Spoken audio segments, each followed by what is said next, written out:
பார்க்க போகிறது என்ன அப்படின்னா ஒரு காம்போசைட் டியூப்ல டெம்பரேச்சர் அண்ட் லோட் அப்ளை ஆகிறப்போ எப்படி ஸ்ட்ரெஸஸ் இன்டியூஸ் ஆகுதுன்னு பார்க்க போகிறோம். Let me get into the problem.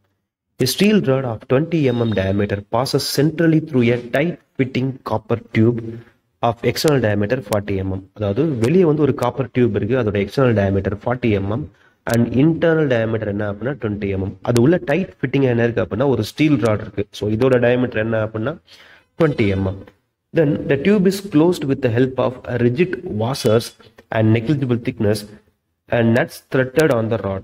இது என்ன பண்ணிருக்காங்க அப்படின்னா ஒரு வாசர் வச்சு டைட் பண்ணிருக்காங்க. திக்னஸ் நெக்லிஜிபிளான ஒரு வாசர் வச்சு டைட் பண்ணிருக்காங்க. எப்படி டைட் பண்ணிருக்காங்க அப்படின்னா till the compressive load on the tube is 50 kilonewton. So இதான் வந்து ஆக்சுவல் டயக்ராம். இதில் பார்த்தீங்க அப்படின்னா உங்களுக்கு ஒரு விஷயம் தெளிவாக தெரியும். வெளியே இருக்கிறது காப்பர், உள்ள இருக்கிறது என்ன அப்படின்னா ஸ்டீல் ராடு. இதை வந்து ஒரு நட்டை வச்சு என்ன பண்ணியிருக்காங்க அப்படின்னா இந்த காப்பர் டியூபை வந்து கம்ப்ரஸ் பண்ணியிருக்காங்க, டைட் பண்ணியிருக்காங்க. ஸோ நட்டை வச்சு டைட் பண்ணுறப்ப என்ன ஆகும் அப்படின்னா கம்ப்ரஸிவ் லோடு வந்து டியூப் மேலே ஆக்ட் ஆகும். அதே டைம்ல நட்டில் என்ன ஆகும் அப்படின்னா எலாங்கேஷன் லோடு வந்து ஆக்ட் ஆகும். சரிங்களா, இதான் வந்து actual concept. Determine the stresses in the rod and the tube when the temperature of assembly falls. அதுக்கப்புறம் இந்த லோடு அப்ளை ஆகுது 50 கிலோநியூட்டன் லோடு, ஓகே. அதுக்கப்புறம் டெம்பரேச்சரும் ரெடியூஸ் ஆகுது, 50 கிலோநியூட்டன் ரெடியூஸ் 50 கெல்வின் ரெடியூஸ் ஆகுது அப்படின்னா என்ன மாதிரி ஸ்ட்ரெஸ் இன்டியூஸ் ஆகுது அப்படிங்கிறத கேட்குறாங்க. Then take Young's models for steel and copper is 200 GPa and 100 GPa. Then coefficient of expansion 12 into 10 power minus 6 per Kelvin, 18 into 10 power minus 6 per Kelvin respectively. So நம்ம given data எடுத்துறோம் அப்படின்னா steel ராடுக்கு diameter 20 mm, Young's modulus 200 GPa, that is equal to 2 into 10 power 5 Newton per mm square.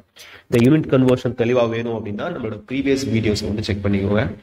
Then thermal expansion coefficient ஸ்டீலுக்கு 12 into 10 power minus 6 per Kelvin. Similarly copper inner diameter outer diameter, ஏன்னா காப்பர்ங்கிறது tube. தென் அதோட data எல்லாமே கொடுத்துருக்காங்க. Total load acting வந்து என்ன அப்படின்னா 50 kilonewton compression load. தென் temperature falling என்ன அப்படின்னா 50 kelvin. சரிங்களா, இப்போ இதுல 50 கிலோநியூட்டன் கம்ப்ரசிவ் லோடு ஆக்ட் ஆகுது, அதே டைம்ல 50 கெல்வின் டெம்பரேச்சர் ரெடியூஸ் ஆகுது. ஸோ ரெண்டு கேஸா நம்ம என்ன பண்ணிக்கலாம் அப்படின்னா பிரிச்சுக்கலாம். ஃபர்ஸ்ட் லோடு ஆக்ட் ஆகிறப்போ இன்டியூஸ்ட் ஆகிற ஸ்ட்ரெஸஸ் என்ன அப்படிங்கிறத கேல்குலேட் பண்ணிக்கலாம். செகண்ட் என்ன அப்படின்னா டெம்பரேச்சர் ஃபால் ஆகுறதுனால என்னென்ன ஸ்ட்ரெஸ் இருக்கு அப்படிங்கிறத கண்டுபிடிச்சிக்கலாம். தென் ரெண்டையும் டோட்டல் பண்ணி ஃபைனல் ஆன்சர் எழுதிக்கலாம். ஸோ ஃபர்ஸ்ட் என்ன பண்ண போறேன் அப்படின்னா ஸ்ட்ரக்சரல், அதாவது 50 கிலோநியூட்டன் லோடு அப்ளை ஆகிறதுனால என்ன ஆகுது, அதுல என்ன ஸ்ட்ரெஸ் இன்டியூஸ் ஆகுது மட்டும் தான் பார்க்க போறோம். ஸோ ஆல்ரெடி சொன்ன மாதிரி இந்த நட்டை வச்சு டைட் பண்றப்போ என்ன ஆகும், காப்பர் டியூப் மேல கம்ப்ரசிவ் லோடு ஆக்ட் ஆகும். அந்த லோடோட வேல்யூ தான் என்ன கொடுத்துருக்காங்க அப்படின்னா 50 கிலோநியூட்டன் அப்படின்னு கொடுத்துருக்காங்க. ஸோ 50 கிலோநியூட்டன் கம்ப்ரஷன் லோடு வந்து என்ன ஆகுது அப்படின்னா டியூப் மேல ஆக்ட் ஆகுது. டியூப் மேல இல்லை, டோட்டலா ஆக்ட் ஆகுது. அண்ட் அதே டைம்ல இந்த டியூப் வந்து கம்ப்ரஸ் ஆகுறப்போ உங்களுக்கு இந்த உள்ள ராட் என்ன ஆகும் அப்படின்னா எலாங்கேட் ஆகும். ஏன்னா நட்டு வந்து டைட் பண்றப்போ ராடை வந்து புல் பண்ணி வெளியே இழுக்கும். டியூப் வந்து என்ன பண்ணும் அப்படின்னா உள்ள தள்ளும், கம்ப்ரஸ் பண்ணும். ஸோ ஸ்டீல் ராடு மேல எலாங்கேஷனும் டியூப் மேல கம்ப்ரஷனும் என்ன ஆகும் அப்படின்னா கிரியேட் ஆகும். ஸோ ஃபர்ஸ்ட் கான்செப்ட் என்ன அப்படின்னா the compression load acting on copper is equal to tensile load acting on steel rod. Tight பண்றப்போ எந்த அளவுக்கு கம்ப்ரஷன் டியூப் மேல ஆக்ட் ஆகுதோ அதே அளவுக்கு ராடு மேல டென்சைல் ஆக்ட் ஆகும். ஸோ ரெண்டு load equal. So load acting on காப்பரை PC1 அப்படின்னு எடுத்துக்கிறேன், லோட் ஆக்டிங் ஆன் ஸ்டீல PS1 அப்படின்னு எடுத்துக்கிறேன். ஸ்ட்ரக்சரலுக்கு எல்லாத்துக்குமே சஃபிக்ஸ்ல 1 போட்டுப்போம். தெர்மல் வரும்போது அந்த லோடுக்கு 2 போட்டுக்கலாம். ஸோ கன்ஃபியூஸ் ஆகாது. தென் செகண்ட் கான்செப்ட் என்ன அப்படின்னா டோட்டல் லோடு சம்ல கொடுத்துருக்காங்க. That is equal to load shared by copper, load shared by steel. ரெண்டுலேயும் ஆக்ட் ஆகிற லோடு தனித்தனியாக இருக்கிறத கூட்டணும் அப்படின்னா டோட்டல் லோட் கிடைச்சிடும். ஸோ அதான் வந்து செகண்ட் கான்செப்ட். இந்த ரெண்டு ஈக்குவேஷன், அதாவது போத் லோட்ஸ் ஆர் ஈக்குவல் அப்படிங்கிற ஈக்குவேஷனை நம்பர் 1 எடுத்துக்கிறேன். Then total load is equal to summation of both loads, அதை வந்து ஈக்குவேஷன் நம்பர் 2 அப்படின்னு எடுத்துக்கிறேன். இதை ரிசால்வ் பண்ணி நான் என்ன பண்ணலாம் அப்படின்னா அன்நோன்ஸஸ் என்ன அப்படிங்கிறத ஃபைண்ட் பண்ணலாம். ஓகே, என்ன ஃபார்முலா யூஸ் பண்ண போறோம்? Again we know that the formula is stress is equal to load by area. இதை வந்து நம்ம மேஜரா இருக்கக்கூடிய formula. So stress is equal to load by ஏரியாவில் ஏரியாவை இந்த பக்கம் கொண்டு போயிட்டேன் அப்படின்னா load is equal to stress into area. Then இது வந்து காமன் ஃபார்முலா தான். நம்ம இப்போ ஈக்குவேஷன் 1ல இருந்து சால்வ் பண்ணலாம். ஈக்குவேஷன் 1 என்ன அப்படின்னா போத் லோட்ஸ் ஆர் ஈக்குவல். அப்போ லோடுக்கு அந்த ஃபார்முலாவை சப்ஸ்டிட் பண்றேன், sigma S into A S. Then இதுக்கு முன்னாடி நம்ம என்ன பண்ணிக்கலாம் அப்படின்னா ஏரியா ஆஃப் ஸ்டீலையும் ஏரியா ஆஃப் காப்பரையும் கண்டுபிடிச்சிக்கலாம். ஏரியா ஆஃப் காப்பர்ங்கிறது tube. So π/4 cross section area outer diameter square minus inner diameter square. இதை ரிசால்வ் பண்ண அப்படின்னா எனக்கு என்ன வருது அப்படின்னா 300 பை கிடைக்குது. அண்ட் செகண்ட் என்ன அப்படின்னா ஸ்டீலோட ஏரியா அது வந்து ராடு தான். So π/4 diameter square 20 square. இதை ரிசால்வ் பண்ண அப்படின்னா எனக்கு என்ன கிடைக்குது அப்படின்னா 100 பை கிடைக்குது. ஸோ ஏசி 300 பை, ஏஎஸ் என்ன அப்படின்னா 100 பை, யூனிட் என்ன அப்படின்னா mm ஸ்கொயர்ல இருக்கு. ஓகே போட்டாச்சு. இப்போ நான் என்ன பண்றேன் அப்படின்னா இந்த ஏரியா வேல்யூவை நான் இங்க சப்ஸ்டிட் பண்ண போறேன். So sigma S1 into area of steel is equal to 300 pi, that is equal to sigma C1 into steel வந்து 100 pi தான். ஸ்டீல் வந்து 100 pi தான் into 100 pi sigma C1 into 300 pi. So இப்போ சிக்மா S1 மட்டும் நான் ஒரு பக்கம் வச்சுக்கிறேன், இதை இந்த பக்கம் கொண்டு போறேன். அப்படின்னா sigma C1 300 pi divided by 100 pi, that is equal to sigma S1 is 3 times of sigma C1. So equation 1 ல நமக்கு என்ன ரிசல்ட் கிடைக்குது அப்படின்னா stress induced on steel bar is equal to 3 times of stress induced on copper bar அப்படிங்கிற result தான் நமக்கு கிடைக்குது. Okay, and next என்ன அப்படின்னா ஈக்குவேஷன் நம்பர் 2 வந்து நம்ம என்ன பண்ணலாம் அப்படின்னா யூஸ் பண்ணலாம். So from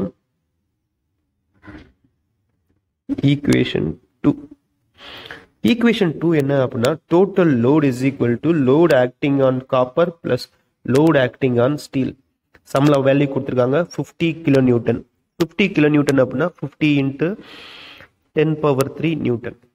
so load acting on copper என்ன அப்படின்னா அகைன் நமக்கு தெரியும் லோட் ஆக்டிங் ஆன் காப்பர் அப்படிங்கிறது sigma C1 into AC plus steel வந்து sigma S1 AS is equal to 50 into 10⁻³ Newton. So இதான் வந்து என்ன அப்படின்னா ஈக்குவேஷன் 2ல இருந்து கிடைக்கிறது. இதுல வந்து நம்ம AC ASக்கு வேல்யூவை சப்ஸ்டியூட் பண்ணோம் அப்படின்னா சிக்மா சிக்கு பதிலா என்ன போடலாம் அப்படின்னா சிக்மா சின்னே போட்டுக்கலாம். ஏசிக்கு பதிலா என்ன போடலாம் அப்படின்னா ஏசி வந்து 300 பை பிளஸ் சிக்மா எஸ்க்கு பதிலா என்ன போடலாம் அப்படின்னா 3 times ஆஃப் சிக்மா C1 போட்டுக்கலாம்.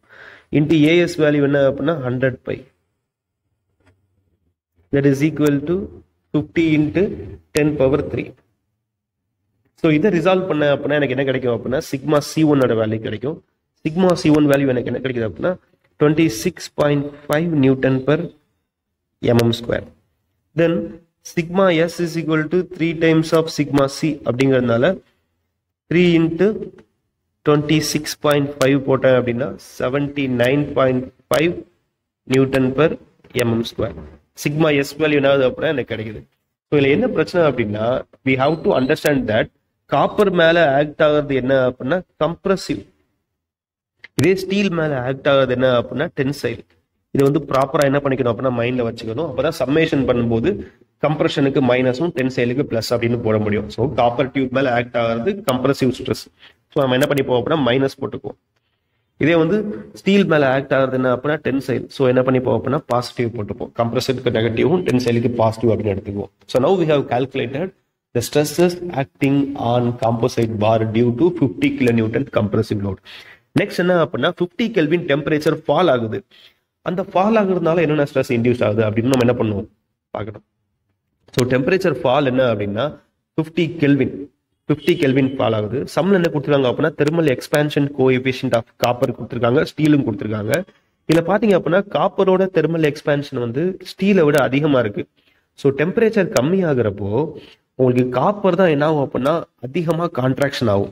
So contraction of copper is higher then the contraction of the steel.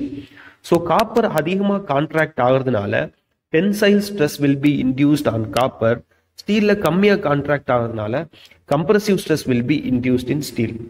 So இப்போ இன்டியூஸ்ட் ஆகுறதுனால we know that tensile stress will be induced on copper அப்படின்னா tensile load will be applied.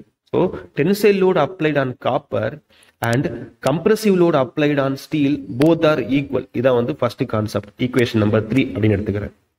Then second case என்ன அப்படின்னா actual expansion அப்படிங்கிறது இப்போ free expansion, அதாவது temperature fall ஆகும் போது ஃப்ரீயா என்ன ஆகும் அப்படின்னா அது வந்து கான்ட்ராக்ட் ஆகும். டெம்பரேச்சர் ரைஸ் ஆச்சு அப்படின்னா ஃப்ரீயா எந்த தடையும் இல்லாம எந்த ஸ்ட்ரெஸ்ஸும் இல்லாம ஃப்ரீயா எக்ஸ்பேண்ட் ஆகும்.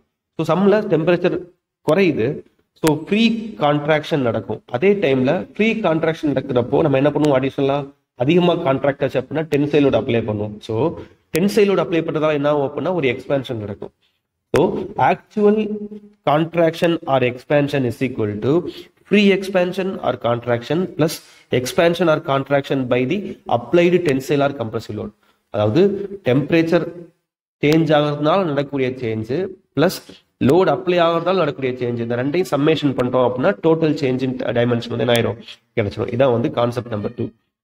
ஸோ இதை பண்ணிக்கிறேன் ஈக்குவேஷன் நம்பர் 4 அப்படின்னு எடுத்துக்கிறேன். ஓகேங்களா? தென் என்ன ஃபார்முலா யூஸ் பண்ணலாம் அப்படின்னா அகைன் சேம் ஃபார்முலா தான். Same formula means like stress is equal to load by area. So load is equal to stress into area. நான் என்ன பண்ணிக்கிறேன் அப்படின்னா அந்த ஃபார்முலாவை எடுத்துக்கிறேன். தென் அகைன் அனதர் ஃபார்முலா இருக்கு. என்ன ஃபார்முலா அப்படின்னா free contraction or free expansion. நமக்கு சம்ல டெம்பரேச்சர் வந்து ரெடியூஸ் ஆகிறதால கான்ட்ராக்ஷன்.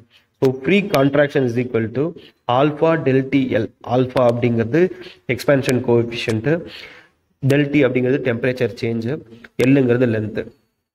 தென் அடுத்த ஃபார்முலா என்ன அப்படின்னா அதிகமாக கான்ட்ராக்ட் ஆச்சு இல்லை கம்மியாக கான்ட்ராக்ட் ஆச்சு அப்படின்னா டென்சைலில் கம்ப்ரசிவ் என்ன பண்ணுவோம், அப்ளை பண்ணுவோம். ஸோ அதனால கிரியேட் ஆகிற stress is equal to strain into Young's modulus. Strain அப்படின்னா change in length by length. So change in length is equal to எல்லை இந்த பக்கம் கொண்டு போயிட்டேன் அப்படின்னா சிக்மா எல், இ இந்த பக்கம் கொண்டு வந்துட்டேன் அப்படின்னா divide by E. So del L is equal to sigma L by E அப்படின்னு கிடைச்சிடும். இதெல்லாம் 3 different formulas. Stress is equal to load by area. ரெண்டாவது தெர்மல் எக்ஸ்பேன்ஷன், அதை வச்சு என்ன பண்றோம் அப்படின்னா தெர்மல் லோட் அப்ளை ஆகிறதுனால கிரியேட் ஆகிற டிஃப்ளெக்ஷன் வந்து என்ன பண்றோம் அப்படின்னா ஃபைண்ட் பண்றோம். தென் அடிஷனலா டென்சைல்ல கம்ப்ரஷன் லோட் அப்ளை பண்ணோம் அப்படின்னா அதுல உள்ள டிஃப்ளெக்ஷன் என்ன பண்ணிருக்கோம் அப்படின்னா கண்டுபிடிச்சு ஒரு ஃபார்முலா போட்டிருக்கோம். இந்த 3 ஃபார்முலா தான் இதுல யூஸ் பண்ண போறோம். ஸோ ஈக்குவேஷன் நம்பர் 2 என்ன அப்படின்னா tensile load acting on copper is equal to compressive load acting on steel. So லோடுக்கு என்ன பண்ணலாம் அப்படின்னா ஸ்ட்ரெஸ் இன்ட்டு ஏரியான்னு போட்டுக்கலாம். ஸோ அகைன் நம்ம ஆல்ரெடி நம்ம சால்வ் பண்ண ஃபார்முலா மாதிரியே தான் எதுவும் வரும். So sigma S2 area of steel is equal to 5/4. அதை சால்வ் பண்ணோம் அப்படின்னா நமக்கு என்ன கிடைச்சது அப்படின்னா 100 பை கிடைச்சது. ஆல்ரெடி நம்ம ஏரியா கண்டுபிடிச்சு வச்சிருக்கோம். அதே மாதிரி சிக்மா C2 என்ன கிடைச்சது அப்படின்னா 300 பை கிடைச்சது. சேம் இது வந்து அதே மாதிரியே தான் அப்படியே வருது. So sigma S2 is equal to 3 times of sigma C2. இதான் நமக்கு ஈக்குவேஷன் 3 இருந்து கிடைக்கக்கூடிய ரிசல்ட். தென் நெக்ஸ்ட் என்ன அப்படின்னா ஃப்ரம் ஈக்குவேஷன் நம்பர் 4. ஈக்குவேஷன் 4 என்ன அப்படின்னு பார்த்தோம் அப்படின்னா ஈக்குவேஷன் 4 அப்படிங்கிறது actual expansion is equal to free expansion plus expansion by the load அப்படிங்கிறது தான். ஸோ இந்த சம்முக்கு இந்த ஈக்குவேஷன் 4 எப்படி அப்ளை ஆகுது அப்படிங்கிறத பார்க்கலாம். ஈக்குவேஷன் 4 எடுத்தோம் அப்படின்னா ஃபர்ஸ்ட் காப்பர். ஸோ இந்த சம்ல டெம்பரேச்சர் ஃபால் ஆகுறதுனால காப்பர்லையும் கான்ட்ராக்ஷன் தான் நடக்கும், ஸ்டீல்லையும் கான்ட்ராக்ஷன் தான் நடக்கும். செகண்ட் லோட் அப்ளை பண்றதுனால, அதாவது நம்ம எப்பவும் காப்பர் வந்து ஹையரா கான்ட்ராக்ட் ஆகிறதுனால அதுல டென்சைல் லோட் என்ன பண்ணுவோம் அப்படின்னா அப்ளை பண்ணுவோம். ஸ்டீல் வந்து கம்மியா கான்ட்ராக்ட் ஆகிறதுனால அதுல வந்து கம்ப்ரசிவ் லோட் அப்ளை பண்ணுவோம். ஸோ இது ஓவராலா வந்து கான்ட்ராக்ஷன் தான் நடக்கிறதுனால கான்ட்ராக்ஷனுக்கு நான் என்ன பண்ணிக்கிறேன் அப்படின்னா பாசிட்டிவ் எடுத்துக்கிறேன். ஸோ கான்ட்ராக்ஷனுக்கு பாசிட்டிவ், எக்ஸ்பேன்ஷனுக்கு நெகட்டிவ் எடுத்துக்கிறேன். ஸோ அப்போ இதுல பாத்தீங்க அப்படின்னா due to temperature fall free contraction steel and copper, so ரெண்டுமே வந்து கான்ட்ராக்ஷன் மட்டும்தான்.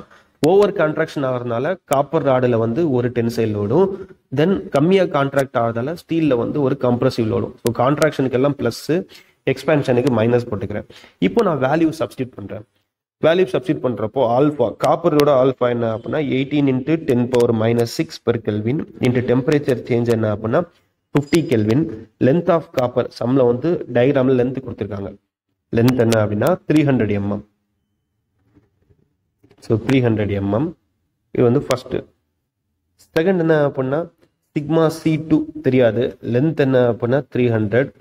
தென் யங்ஸ் மாடுலஸ் ஆஃப் காப்பர் என்ன அப்படின்னா 1 × 10⁵ Nm². That is equal to ஸ்டீலோட எக்ஸ்பேன்ஷன் கோஎஃபிஷியன்ட் என்ன அப்படின்னா 12 × 10⁻⁶ per Kelvin into temperature change 50. Length same தான், ஸ்டீலும் காப்பரும் சேம் லென்த் தான். தென் பிளஸ் சிக்மா S2 என்ன அப்படின்னு நமக்கு தெரியாது. தென் லென்த் என்ன அப்படின்னா 300 mm same. Young's modulus of steel வந்து என்ன அப்படின்னா 10⁵, 2 × 10⁵. ஸோ இதுல நமக்கு என்ன தெரியும் அப்படின்னா சிக்மா S2 அப்படிங்கிறது 3 டைம்ஸ் ஆஃப் சிக்மா C2 அப்படிங்கிறது நமக்கு தெரியும். ஸோ அதை சப்ஸ்டியூட் பண்ணிட்டோம் அப்படின்னா நமக்கு எது மட்டும் தான் அன்னோனா இருக்கும் அப்படின்னா சிக்மா C2 மட்டும் தான் அன்னோனா இருக்கும். ஸோ இதை சிம்பிளிஃபை பண்ணதுக்கு அப்புறம் சிக்மா C2 என்ன அப்படிங்கிறத கண்டுபிடிச்சோம் அப்படின்னா சிக்மா C2 அப்படிங்கிறது 12 Nm/mm² வரும். then sigma S2 is equal to 3 times of sigma C2 அப்படிங்கிறதுனால 3 into 12 36 Newton per mm square. இந்த ஈக்குவேஷனை ரிசால்வ் பண்றது மூலமா என்ன பண்ணிடும் அப்படின்னா கிடைச்சிடும். இதுல காப்பர் மேல நம்ம அப்ளை பண்றது என்ன அப்படின்னா டென்ஷன். டென்சைல் லோட் அப்ளை பண்றதால உங்களுக்கு வந்து டென்சைல் ஸ்ட்ரெஸ் கிடைக்கும். இதே ஸ்டீல் மேல அப்ளை பண்றது என்ன அப்படின்னா கம்ப்ரஷன். ஓகேங்களா? இப்போ நமக்கு ஸ்ட்ரக்சரலுக்கான stresses sigma C1 CS2 sigma S2 கிடைச்சிருச்சு. அதே மாதிரி தெர்மல்லால சிக்மா C2 சிக்மா S2 கிடைச்சிருச்சு. ஸோ டோட்டல் ஸ்ட்ரெஸ் பார்க்கணும் அப்படின்னா டோட்டல் ஸ்ட்ரெஸ் காப்பருக்கு மட்டும் பாருங்க, தெர்மல் ஸ்ட்ரக்சரல் பிளஸ் தெர்மல். ஸ்ட்ரக்சர்ல இருக்கிறது என்ன அப்படின்னா கம்ப்ரெசிவ், நமக்கு தெர்மல்ல இருக்கிறது காப்பர்ல வந்து டென்சைல். ஸோ கம்ப்ரெசிவ்க்கு மைனஸ் சிம்பிள் போட்டுக்கிறேன். ஸோ ரெண்டையும் சம்மேஷன் பண்ண அப்படின்னா -14.5. ஆன்சர் மைனஸ்ல வரதுனால டோட்டல் ஸ்ட்ரெஸ் வந்து கம்ப்ரெசிவ். அதே மாதிரி ஸ்டீலுக்கு பார்த்தேன் அப்படின்னா ஸ்ட்ரக்சரல் பிளஸ் தெர்மல். ஸ்டீல்ல வந்து டென்சைல் தான் ஸ்ட்ரக்சரல்ல. அதே டைம்ல தெர்மல்ல பாத்தீங்க அப்படின்னா கம்ப்ரெசிவ். ஸோ கம்ப்ரெசிவ்க்கு மைனஸ் போட்டிருக்கேன், டென்சைலுக்கு பிளஸ் போட்டிருக்கேன். சம்மேஷன் அப்படின்னா பிளஸ் தான் ஆன்சர்ல வருது, +43.5. ஸோ ஆன்சர் டோட்டல் என்ன அப்படின்னா tensile. So final answer total stress on copper என்ன அப்படின்னா 14.5 கம்ப்ரெசிவ் ஸ்ட்ரெஸ், தென் ஸ்டீல்ல வந்து 43.5 டென்சைல் ஸ்ட்ரெஸ். தேங்க்யூ.